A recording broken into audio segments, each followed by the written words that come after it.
Shane Harris, the president of the People's Association of Justice Advocates, is seeking answers from the city of San Diego on how much money has been spent on recovery efforts in response to January's flooding in Southeast San Diego. He joins us now to discuss that this morning. Shane, thank you so much for your time. Good to be here. We're obviously following up on a Public Records Act request from you to the COO of the city for an explanation of how that money has been spent. Why make the request?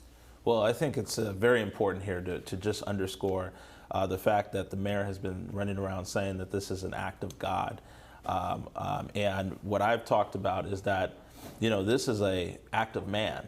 We could have prevented this if we had stronger stormwater infrastructure, that we probably could have prevented this by spending less money than we've spent since January 22nd. And so my office is requesting both the amount that has been spent since January 22nd in regard to the flood recovery. We want to know the breakdown, secondly, of where that money is going, whether it's going to personnel, how much is going to people impacted, how much is going to charities, nonprofits, and small businesses. And I think that it's very important that we see this graphic look at where the money is going, because there are still so many people that are out of hotels. There's just the hotel voucher programs aren't going along enough for flood victims. And there's a lot of concerns about where the flood relief money is going. Yeah, and obviously, the people are the biggest concern, but this is all very important because there are a number of lawsuits and claims that are being filed against the city for not having taken action on some of those flood channels that we've talked about. I want to quickly play a soundbite from the mayor on Friday. If we can play that sound, then I'll get your reaction, Shane. I understand the wariness that must come from these repeated warnings. I recognize that fatigue may be settling in, but I can assure you that this decision to issue this warning is not taken lightly.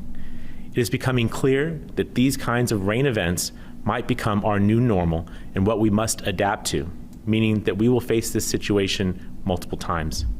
However, your safety remains my top priority. This is obviously after a lot of scrutiny from people that are now saying, hey, the city should have acted earlier and should have cleaned up those channels to prevent some of the flooding that we saw. Did you have a reaction to the mayor's conference on Friday? Well, I think that, the mayor has continued to unfortunately gaslight San Diegans, not just San Diegans south and east of downtown, but San Diegans in general. This is his standard protocol when dealing with a crisis. Gaslight, make excuses about what hasn't been done, and then say that he just got in, and this is a result of the last 20 years. But here's the thing, when you get sworn in as mayor of San Diego, you are sworn in today. The day you are sworn in, you have a dignity and a responsibility to follow up on all the things things that were done and some things that weren't done.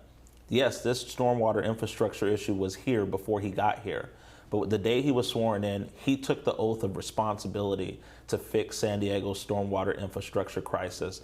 And this is, my friends, not just an issue in southeastern San Diego or Barrio Logan, but this is an issue, we're hearing it from OB. We're hearing it from all over the city. People want to see that their taxpayer dollars that they work so hard for, that all of this talk about infrastructure investment, that it actually is going into infrastructure. And by far, Mother Nature has spoken, climate change has spoken, stormwater infrastructure has to be a #1 infrastructure priority going into the next decade. And I think that climate change and Mother Nature have said that enough with this recent flood. So, as I said, the mayor keeps saying that this is an act of God.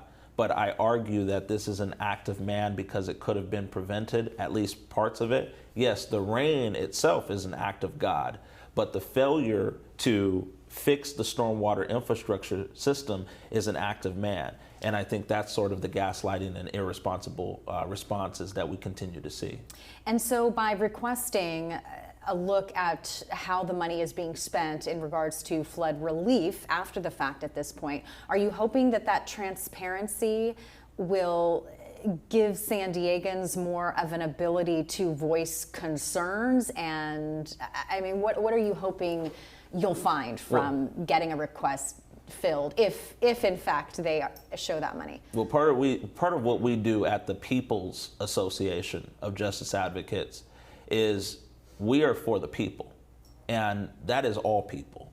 And when you look at this situation, this is an epidemic of taxpayer dollars being spent over the last few weeks on this crisis in response to these floods and the relief and recovery related to them.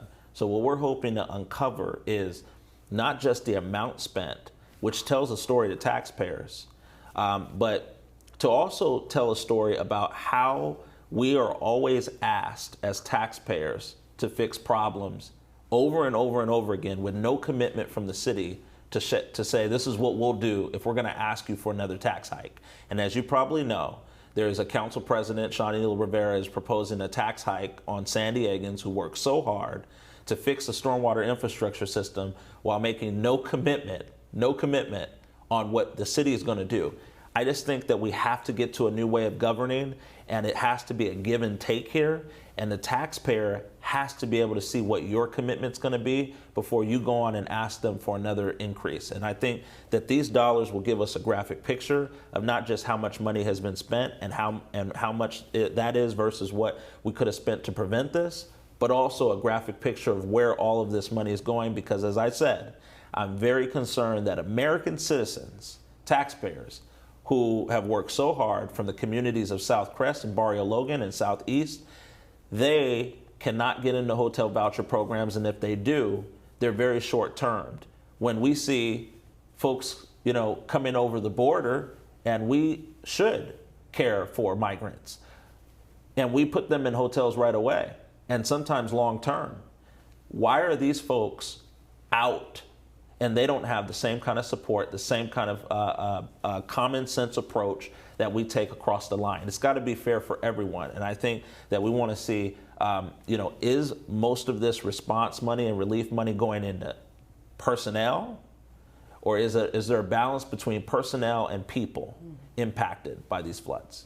Well, and I know you'll keep us updated when you do get a response from the city, hopefully. So Shane Harris, thank you so much for the time this morning. Thank you. Appreciate it. And we have reached out to the mayor for his response to Shane Harris's request.